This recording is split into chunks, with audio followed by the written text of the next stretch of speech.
పెద్దలారా, మిత్రులారా అందరికీ నమస్తే. గ్రామీణ ప్రాంతాల్లో ఒక ఇల్లు ఇయ్యాలన్నా, ఒక ప్రభుత్వ పథకం ఇయ్యాలన్నా, ఏ పథకం ఇయ్యాలన్నా, ఒక మరుగుదొడ్డి ఇయ్యాలన్నా, ఒక ఇందిరమ్మ ఇల్లు ఇయ్యాలన్నా, లేపోతే ప్రధానమంత్రి పథకం సంబంధించినటువంటి స్కీమ్స్ ఇయ్యాలన్నా, ఏమి ఇయ్యాలన్నా మీరు రేషన్ కార్డ్ బేస్డ్ పెడతా ఉన్నారు. ఓకే.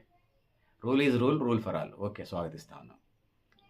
ఎంపీలకి సంబంధించి, ఎమ్మెల్యేలకు సంబంధించి వాడికి 100 కోట్లున్నాయి, 1000 కోట్లున్నాయి, 10,000 కోట్లున్నాయి, 1,00,000 కోట్లున్నాయని వాడు అఫిడవిట్‌లో చూపిస్తా ఉన్నారు ఎంపీలు. ఇటు ఎమ్మెల్యేలు. వాళ్ళకి పెన్షన్‌లు ఇస్తా ఉన్నారు. సిగ్గు శరం ఉందా మీకు? వాళ్ళకి పెన్షన్‌లు ఇయటం ఏంటండి? 100 కోట్లు, 1000 కోట్ల ఆస్తులు చూపించేటోళ్ళు. ఆళ్ళు చూపించడమే వాళ్ళ కుటుంబ సభ్యులు గాకుండా, వాళ్ళ బినామీలు గాకుండా చూపిస్తుంటారు. వేల లక్షల కోట్లున్నోళ్ళు కూడా పెన్షన్ ఇస్తా ఉన్నారు. ఇదేమి ప్రభుత్వం రాయ్యా? ఆ! ఇది పరిస్థితి భారతదేశంలో. సో, పెద్దలారా, మిత్రులారా మీరు గూడా మీ అభిప్రాయాలను కామెంట్ బాక్స్‌లో రాయండి అని తెలియజేస్తూ, నేను గరిడేపల్లి సత్యనారాయణ, న్యూ లక్ష్య ఆర్గనైజేషన్.